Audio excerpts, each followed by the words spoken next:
அத்தியாயத்துல 21 வசனத்துல இருந்து 25வது வசனம் வரைக்கும் தாவூது நபி ஏதோ ஒரு தவறு செஞ்சதாகவும் பின்னாடி அதை அல்லாவின் மூலமா அவங்க திருத்திக்கிட்டதாகவும் தான் இருந்தது. சில விரிவுரையாளர்கள் என்ன எழுதியிருக்காங்கன்னா, அவருக்கு ஏற்கனவே 99 மனைவி இருந்தது, இன்னொருவருடைய மனைவியை அவர் அபகரிக்கிறதுக்காக அவர் ஒரு செயல் செஞ்சாரு, அதைத்தான் அல்லா மூலமா அவர் திருத்திக்கிட்டாரு அப்படின்னு சொல்லி சொன்னாங்க.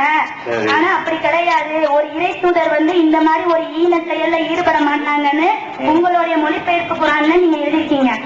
ஆனா அடுத்த வரையிலே நீங்க என்ன எழுதிருக்கீங்கன்னா, அவர் மன்னரா இருந்தார்ல தாவூது நபி, அவர் அரண்மனையை விரிவுபடுத்துறதுக்காக பக்கத்துல இருக்கக்கூடிய ஏழை மக்கள் நிலங்களை அபகரிச்சிருக்கலாம், அதை அல்லாஹ் திருத்தி இருக்கலாம் அப்படின்னு சொல்லி கூடும் அப்படின்ற ஒரு வார்த்தையை சொல்லி உங்களுடைய கருத்தை நீங்க தெரிவிச்சிருக்கீங்க. அப்ப முன்னாடி சொல்லக்கூடிய விரிவுரையாளருடைய தூரமும் உங்களோட ஒன்னாதானே இருக்கு. அவங்களும் அவதூறு சொல்லதானே செஞ்சாங்க, இல்லாத சொல்லதானே செஞ்சாங்க. நீங்களும் அவர் இருக்கலாம் அப்படின்ற அடிப்படையில சொல்லதானே செஞ்சிருக்கீங்க. இதுக்கும் அதுக்கு என்ன வித்தியாசம்? அதாவது அந்த வசனங்கள்ல தாவூது நபி சம்பந்தமான ஒரு சம்பவத்தை அல்லாஹ் சொல்லி காட்டுறான். அது என்ன சம்பவம்னு கேட்டா, தாவூது நபி அவங்க அரண்மனையில் இருக்கும்போது திடீர்னு 2 பேர் நிக்கிறாங்க. நின்று நாங்க ஒரு வழக்கு கொண்டு வந்திருக்கிறோம், எங்க 2 பேர், அவர் தானே ஜனாதிபதி. தாவூது நபி நபியா மட்டும் இருக்கல, அவர் ஒரு சக்கரவர்த்தியாவும் இருக்கிறார். அதனால ஜனாதிபதிங்கிற வகையில் அவர்கிட்ட என்ன செய்யறாங்க, 2 பேர் எங்களுக்கு ஒரு கேஸ் இருக்குது, அதை நீங்க விசாரிச்சு தீர்ப்பு சொல்லணும் அப்படிங்கிறாங்க. என்ன கேஸ்ன்னு சொன்னா, அதுல ஒருத்தர் சொல்றாரு, 2 பேர்ல ஒரு ஆள் சொல்றாரு, எனக்கு 99 ஆடு வச்சிருந்தேன். இவருக்கு என்னுடைய சகோதரர் இவர் இருக்கிறாரு, இவர் 99 ஆடு வச்சிருந்தாரு, என்கிட்ட ஒரே ஒரு ஆடு தான் நான் வச்சிருந்தேன். இப்ப என்ன செய்யறாருன்னா, 99 ஆடு வச்சுக்கிறவரு இந்த ஒன்னையும் அபேஸ் பண்ண பாக்குறாரு. இவரு 99 ஆடு வச்சிருக்கிறாரு, என் சகோதரர் அவரு, என்கிட்ட ஒரு ஆடு தான் இருக்கிறது. அந்த ஒரு ஆடையும் என்ன செய்யறாரு, அவரு அபகரிச்சுக்கிறாரு, அபகரிக்க முயற்சி பண்றாரு. அதுக்கு தகுந்த மாதிரி லாஜிக் எல்லாம் பேசுறாரு. சொல்றாரு, வாதத்தில் அவர் என்னை மிகிக்கிறார். எனக்கு இந்த ஒரு ஆடை பறிக்கிறதுக்கு வாதம் வைக்கிறாரு, எனக்கு அதுக்கு பதில் சொல்ல முடியல. நல்ல பேச்சு வன்மை உள்ளவரா இருக்கிறாரு, அதனால அந்த ஒன்னையும் பறிச்சுக்கிறதுக்கு திட்டம் போடுறாரு அப்படின்னு சொல்லி அவர் வழக்க சொல்றாரு. அப்ப அவர் தாவூது நபி என்ன தீர்ப்பு சொல்றாங்கன்னு கேட்டா, இது என்னப்பா அநியாயமா இருக்கு, நீ ஒரு 99 ஆடு வச்சிருக்கிற, இந்த ஒரு ஆடையும் அபகரிக்கிறது மூலமாக நீ அநியாயம் பண்ற, அவருக்கு அநீதி அளிச்சிட்ட அப்படின்னு சொல்லி தீர்ப்பு அளிச்சிடுறாரு. சரிதானே, 99 ஆடு வச்சுக்கிறாரு, ஒரு ஆடை அபகரிக்க பார்த்தா என்ன, உடனே அவருக்கு என்ன பண்ணுதுன்னா, அவர் செஞ்ச தப்பு அவருக்கு நினைவுக்கு வருது. இந்த சம்பவத்தை பார்த்து தீர்ப்பு அளிச்சிடுறாரு. தீர்ப்பு அளிச்சவனு இது வழக்கு மாதிரி தெரியலையே, இது நம்மளை சோதிக்கிறதுக்கு அல்லாஹ் என்னமோ அனுப்பி வச்ச மாதிரில தெரியுது அப்படின்னு நினைத்து என்ன செய்யறாரு, உடனே சஜிதாவில் விழுந்து ஹர்ராக்கியான் சஜிதாவில் விழுந்து அல்லாஹ்ட்ட பாவ மன்னிப்பு தேடினாரு அப்படின்னு இருக்குது. அப்ப இதுல என்ன அல்லாஹ் சொல்ல வர்றான்னு கேட்டா, தெளிவா அல்லாஹ் சொல்ற விஷயம் என்ன, தாவூது நபி ஒரு தப்பு செஞ்சார் என்பதை அல்லாஹ் சொல்றான். நல்லா வழங்குதா, தப்பு செஞ்சார். அந்த தப்பை எப்படி அல்லாஹ் திருத்துறேங்கிறான், 2 ஆளுக்கு மலக்குகளை 2 மனிதர்கள் மாதிரி அனுப்பி வைத்து அவங்க 2 பேரும் வழக்கு சொல்ற மாதிரி சொல்லி, அப்ப நிறைய வச்சுக்கிற ஆளு குறைய வச்சுக்கிற ஆள்கிட்ட அபகரிக்கிறது தானே கேஸ். 99 வச்சுக்கிற ஒரு ஆளு ஒன்னே ஒண்ணு வச்சுக்கிற ஆள்கிட்ட பறிக்கிறது தான் கேஸ். இந்த கேஸ் அமைப்பு பார்த்தவனுக்கு என்ன படுது, இது நம்மள சொல்ற மாதிரில இருக்குது அப்படின்னு நினைக்கிறார். அப்படின்னா அந்த மாதிரி ஒண்ணு பண்ணிருக்காரு அர்த்தம். இது அவரை உணர வைக்குமையானால் அப்ப என்ன அர்த்தமாவது, இந்த மாதிரியான ஒரு வேலையை அவர் செஞ்சிருக்க போய் தான் இப்படி யாபம் வருது அவருக்கு. ஆஹா, இது நம்மளுக்கு அல்லாஹ் இடிச்சு காட்டுறான் இப்படின்னு வருது. அல்லது மன்னிப்பு கேட்டார். அப்ப தாவூது நபி தப்பு செஞ்சார் என்பது கன்ஃபார்ம், அது ஊகம் கிடையாது, குர்ஆன்ல இருக்கிறது. அந்த தப்பு எந்த மாதிரியான தப்பு, இந்த வழக்கில் சொல்லப்பட்ட மாதிரியான தப்பா தான் இருக்க முடியும். அப்ப இதுல இருந்து புரிஞ்சுக்கிறேன், வழக்கு என்ன, என்கிட்ட 99 இவர்கிட்ட 1 பறிச்சுக்கிட்டாருன்னு சொன்னா, அப்ப நிறைய உள்ள ஆளு கொஞ்சம் உள்ளதை பறிச்சுக்கிட்டாங்கன்னு அர்த்தம். அப்ப நிறைய வைத்திருக்கக்கூடிய ஒருத்தர் கொஞ்சம் வைத்திருக்கிறவற்றிலிருந்து என்னதை எடுத்துக்கொண்டாரு. இந்த மாதிரி ஒரு சம்பவம் தாவூது நபி வாழ்க்கையில் நடந்திருந்தால்தான் இந்த சம்பவத்தில் இருந்து அவர் அதை வழங்கி இருக்க முடியும். இது நம்மளைத்தான் சொல்லுதுன்னு இப்ப வழங்க முடியும். இது மாதிரி ஒன்னு அவர் செஞ்சிருந்தா தானே வழங்க முடியும். அதனால நம்ம என்ன விளங்குறோம், தாவூது நபி எண்ணத்தையும் அதிகமா வச்சிருந்திருக்காரு ஒன்னு விளங்குறோம். யாரோ கொஞ்சமா எண்ணத்தையும் வச்சிருக்கிறாங்க, அந்த கொஞ்சமா உள்ளது என்னத்தை அவர் எடுத்துக்கிட்டாரு. இது ஊகம் கிடையாது, குர்ஆன்ல உள்ளது, அந்த சம்பவத்தில இருந்து விளங்கக்கூடிய அதுதான். அப்ப அவர் என்ன பண்றாரு, ஆஹா நம்மளையில அல்லாஹ் வந்து தண்டிக்கிறான்னு சொல்லி அல்லாஹ் நான் மன்னிச்சுக்கேன்னு சொல்லி சஜிதாவுல விழுந்து மன்னிப்பு கேட்டு திருந்தி கொண்டார். அல்லாஹ் மன்னிச்சிட்டான். இதுக்கு வந்து விளக்க உரைன்னு என்ன பண்றாங்கன்னு கேட்டா, தஃப்சீர்ல வந்து தாவூத் நபிக்கு 99 பொண்டாட்டி இருந்தார்கள், இன்னொரு ஆளுக்கு ஒரு பொண்டாட்டி இருந்துச்சு. இந்த 99 பத்தாம அந்த ஆளு பொண்டாட்டியும் இவர் நினைஞ்சாரு அபேஸ் பண்ணிக்கிட்டாரு. அவர் இன்னொருத்தருடைய பொண்டாட்டி நினைச்சிட்டாரு, அவர் கைப்பற்றிக்கிட்டாரு. அதுக்கு தான் அல்லாஹ் என்ன பண்றான், இந்த மாதிரி அனுப்பி விட்டான்னு சொல்லி எல்லா நிறைய தஃப்சீர்கள்ல அரபியில வரக்கூடிய நிறைய தஃப்சீர்கள்ல இந்த ஆயத்தை போட்டு விளக்க உரைங்கிற பேர்ல இந்த மாதிரி எழுதி வச்சிருந்தாங்க. அப்ப நம்ம என்ன பண்ணோம், இது ஒரு நபி இப்படி செய்வாரா, 99 பொண்டாட்டி வச்சிருந்தாரா, இன்னொருத்த பொண்டாட்டி சேர்த்த அபகரிச்சுக்கிட்டாரா, இது மாதிரியான ஒரு வேலையை வந்து அல்லாஹ்வுடைய தூதர்கள் செய்வாங்களா? கண்டிப்பா செய்ய மாட்டாங்க. 99 ஆடுனா 99 பொண்டாட்டி தான் வைக்கணும்னு என்ன அர்த்தம் இருக்குது?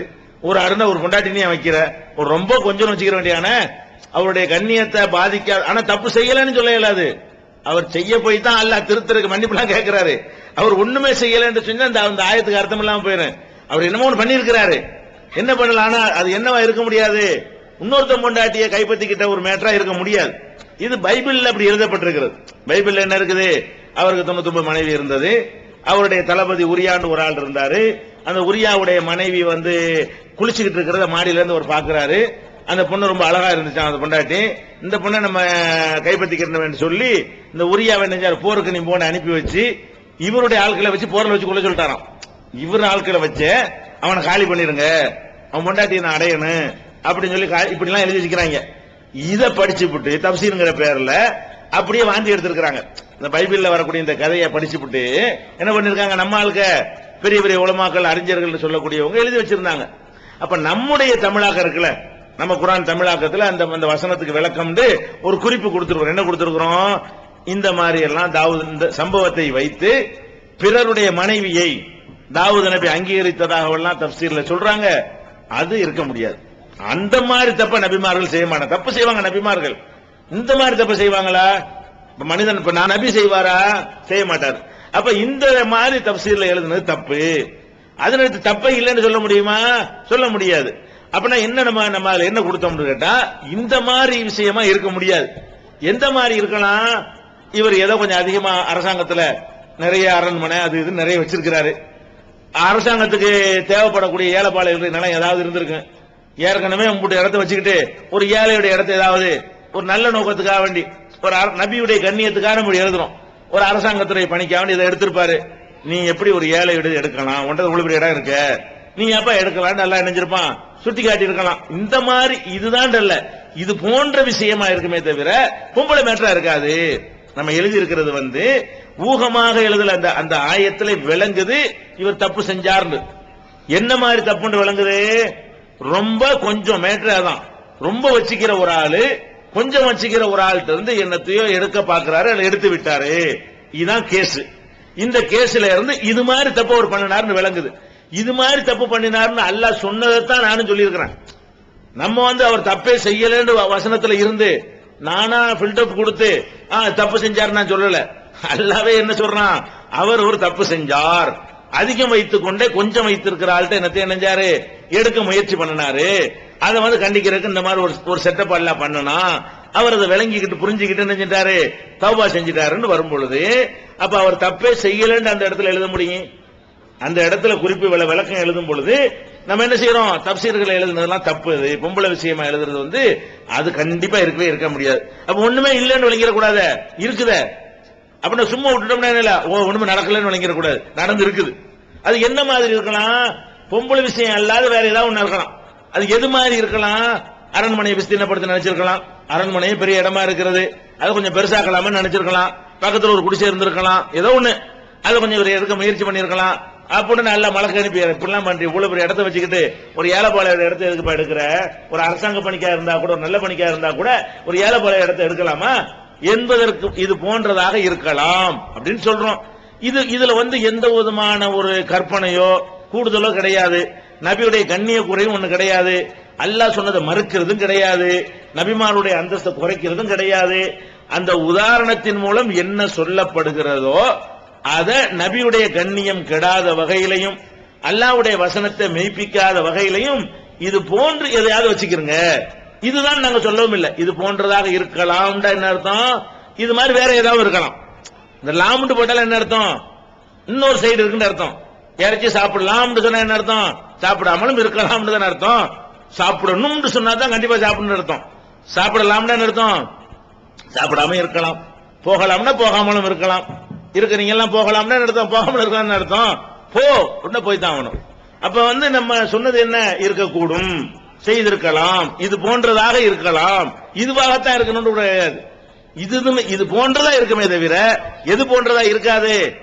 இந்த லேடி மேட்ரு, பெண்கள் மேட்ரு சம்பந்தமா இருக்க முடியாது.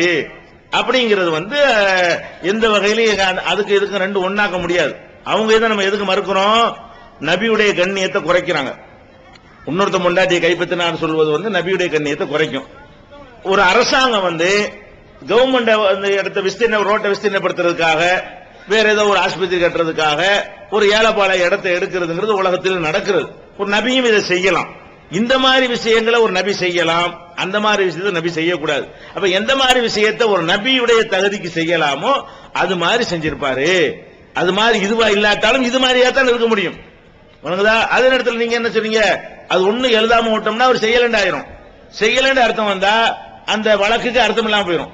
சுட்டி காட்டினதுக்கு அர்த்தம் இல்ல, ரெண்டு பேர் வந்ததுக்கு அர்த்தம் இல்ல, மன்னிப்பு அவர் ஒண்ணு கேட்டு மன்னிப்பு கேட்டாரு, என்னவோ பண்ணிருக்காருன்னு கன்ஃபார்ம் ஆகுதுல, அந்த பன்னெண்டு இந்த மாதிரியான விஷயம் கன்ஃபார்ம் ஆகுதுல, அதெல்லாம் கவனத்துல கொண்டுதான் தூர நோக்கோட அழகான முறையில் நெஞ்சிருக்கோம். அந்த விளக்கத்தை கொடுத்திருக்கோம். திருப்பி ஒருக்கா நீங்க படிச்சாலும் நல்லா தெரியும். இது அந்த 99 கொண்டாட்டிங்கிறத மறுக்கிறதுக்காகத்தான் அந்த விளக்கத்தை கூட கொடுக்கிறமே, நபியுடைய கண்ணியத்தை கூப்பிட்டதுக்கு கொடுத்திருக்கமே தவிர அதுல எந்த விதமான நபியை இழிவுபடுத்தக்கூடிய விஷயமும் இல்ல. ஒரு குர்ஆன்ல சொல்லாத ஒரு பேசிக்க நம்ம கற்பனை பண்ணல. இது போன்றதா இருக்கலாம்னு தான் சொல்லியிருக்கோம். இதுதான் அடிச்சு நம்ம சொல்லல. அதான் காரணம்.